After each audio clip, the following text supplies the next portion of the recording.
Hey everyone, welcome back. We're diving into something pretty awesome today, the power of thinking big. We're going to explore how it can not only boost your own life, but also make a real difference right here in our community. It's interesting how we often hear think globally, but real change often starts much closer to home, wouldn't you say? Totally. And that's where our Think and Act Locally mission comes in. We'll be using the book The Magic of Thinking Big as our guide today, unpacking its wisdom and seeing how we can use it to make our community even better. By the way, if you find our deep dives valuable, we'd really appreciate your support. You can find a donation link on our website, https://thinkandactlocally.com/donate. It's in the show notes too. It's amazing how seemingly simple ideas, when put into practice, can have such a ripple effect, right? Exactly. Now, the book really emphasizes this idea that believing in yourself is the foundation of any kind of achievement. It tells this story about Harry, a salesman who earned 5 times the average, not because he was some sales genius, but because he truly believed he could do it. It wasn't about working harder or being smarter. It was about belief. What's your take on that? It's a powerful example of how our mindset shapes our reality. The book calls this excusitis. It's like a disease we can catch, where we come up with all sorts of reasons why we can't succeed. We blame our health, our age, our lack of resources, anything but ourselves. Oh, I know that one all too well. Yeah. But the book doesn't just point out the problem, right? It offers solutions too. Like that story about the entrepreneur who built a successful business even though he barely finished high school. Imagine having that kind of grit. What do you think was the key to his success?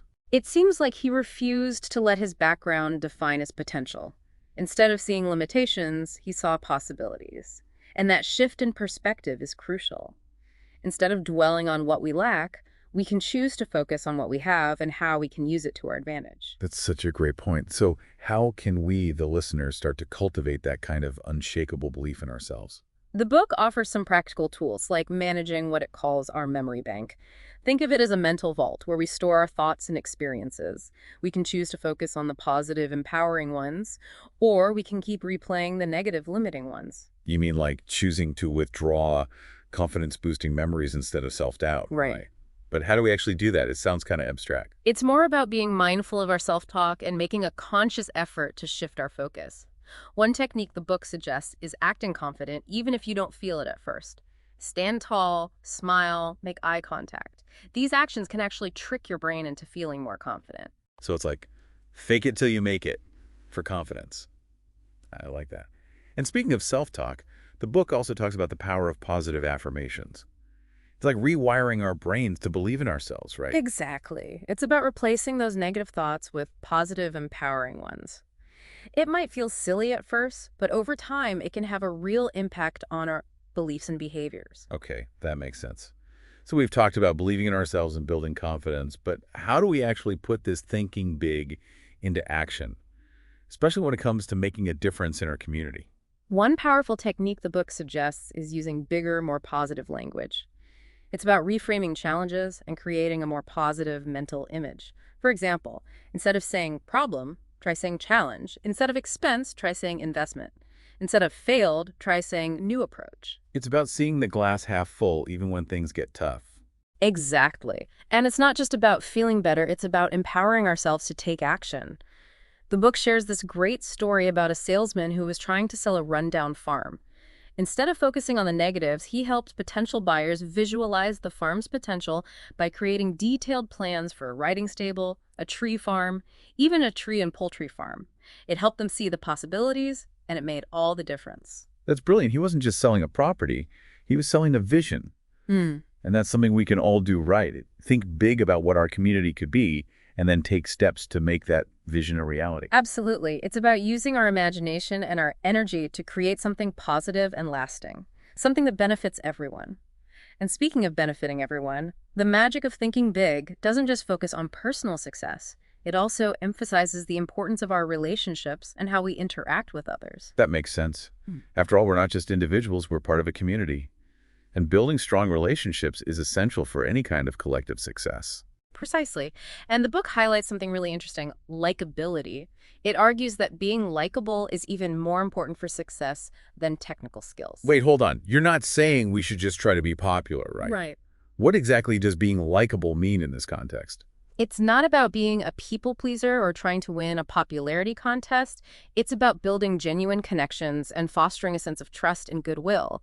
The book even debunks this myth of buying friendship with this story about a trucking company president who actually resented receiving an unsolicited gift from a supplier. It felt manipulative and it backfired. So it's not about flashy gestures, it's about genuine connection.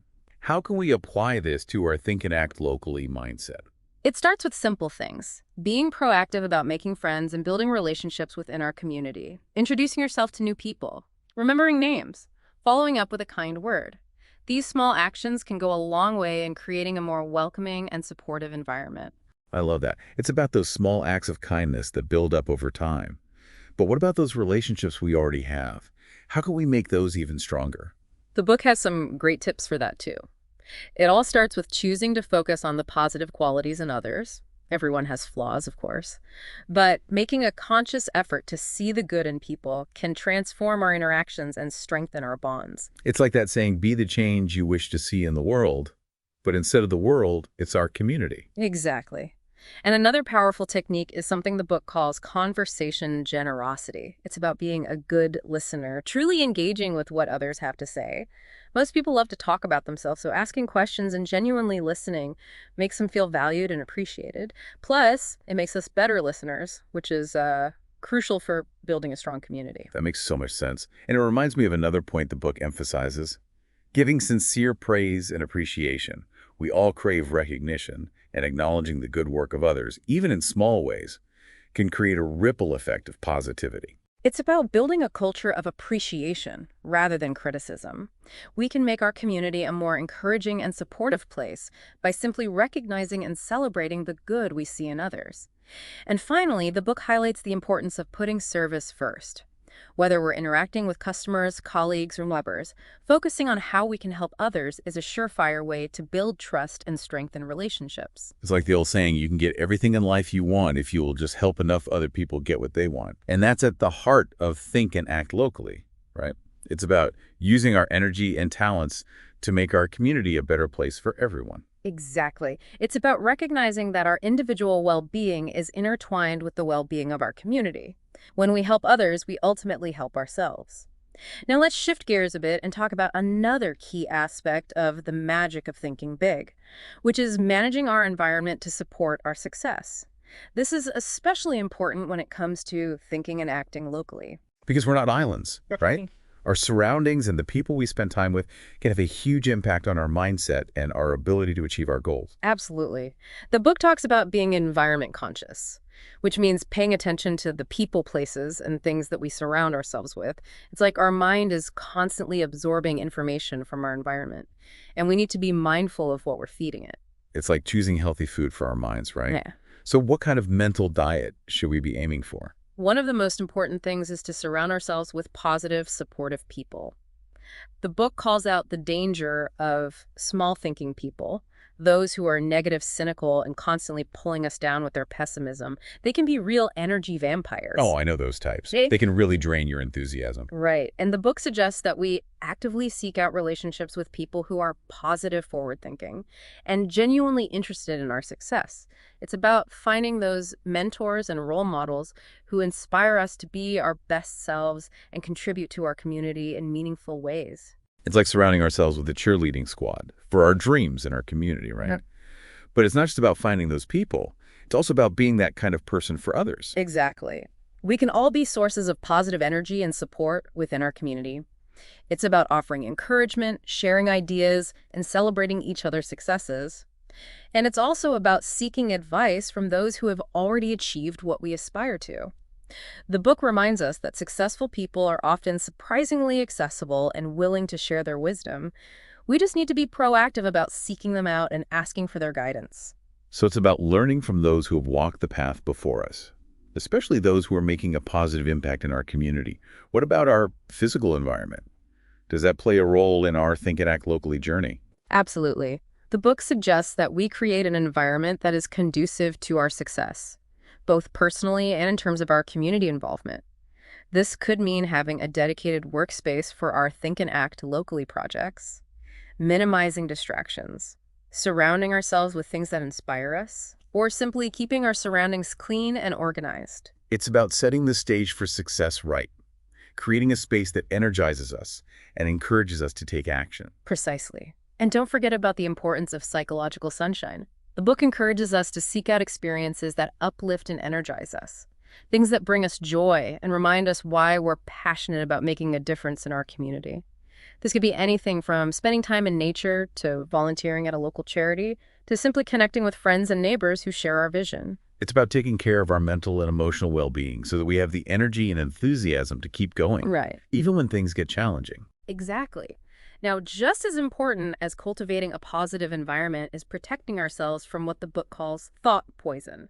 This includes negativity gossip and criticism, things that can contaminate our thinking and drain our energy. Ugh, those things can be so toxic. It's like they seep into our minds and sabotage our efforts to make a difference. Right. And the book emphasizes the importance of being mindful of the conversations we engage in.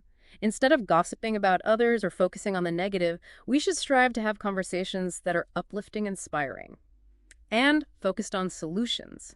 We can choose to be part of the solution, not the problem. It's about creating a culture of positivity and possibility within our community. Right? And that includes being mindful of the information we consume. Absolutely. The book suggests that we be selective about the books we read, the shows we watch, and the news we follow. It's easy to get bombarded with negativity, especially in today's world. We need to be proactive about curating our information diet and focusing on sources that inspire us, inform us, and empower us to take action. It's about feeding our minds with the kind of information that nourishes our think and act locally, spirit. And finally, the book encourages us to go first class in everything we do. What does that mean in the context of making a difference in our community? It doesn't necessarily mean spending a lot of money. It's about having high standards for ourselves and the things we create. It's about valuing quality over quantity and striving for excellence in everything we do, whether it's organizing a neighborhood cleanup, volunteering at a local school, or simply being a good neighbor. It's about bringing our best selves to our think and act locally efforts. Exactly. It's about showing up with enthusiasm, integrity, and a genuine desire to make a positive impact. And when we do that, we inspire others to do the same. So we've covered a lot of ground here. We've talked about believing in ourselves, building positive relationships, managing our environment, and even going first class. But how does all of this connect back to the idea of thinking big for a better life, A to be a better community? How can we, the listeners, start to apply these ideas in practical ways? It's fascinating how these principles work together, wouldn't you say? When we believe in ourselves, we're more likely to take action. When we cultivate a supportive environment, we create the conditions for success. And when we think big, we inspire others to do the same. It creates this ripple effect of positive change that can transform our community. It's like that saying, a rising tide lifts all boats. But instead of a tide, it's our collective positive energy. Okay, I'm ready for the actionable stuff.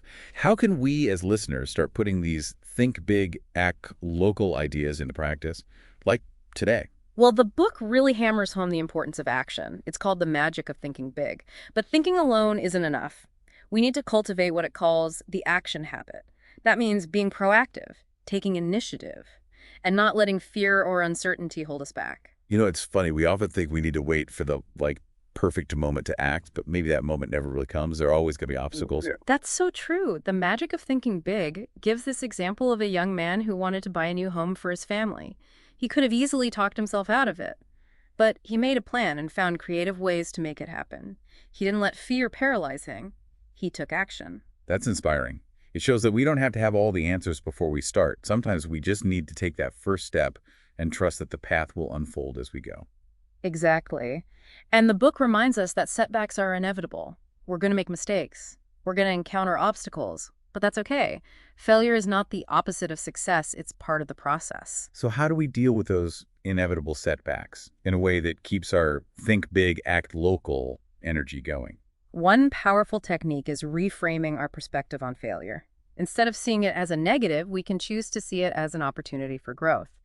The book talks about salvaging something from every setback, which means analyzing what went wrong, identifying the lessons learned, and using those lessons to improve our future efforts. So it's not about dwelling on the negative. It's about learning from our experiences and using those lessons to fuel our next Think and Act Locally project. What are some concrete things our listeners can do right here in our community to put all of this into action? Well, the book encourages us to think big even when we're acting locally.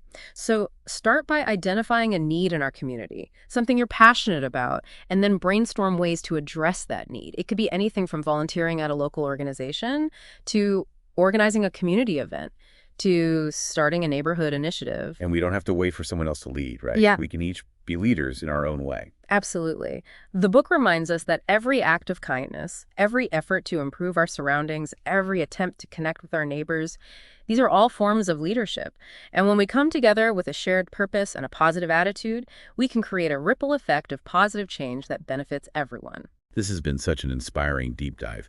So as we wrap things up, here's a thought-provoking question for our listeners to ponder. What's one big goal you can set for yourself this week? Something that aligns with the think big, act local spirit. And remember, even small actions can make a difference. Every act of kindness, every effort to improve our surroundings, every attempt to bridge divides, all of these things contribute to a better life for ourselves and a better world for everyone. And if you found this deep dive valuable and want to support our Think and Act Locally mission, please consider making a donation through our website, https://thinkandactlocally.com. Donate the link is in the show notes. Thanks for listening.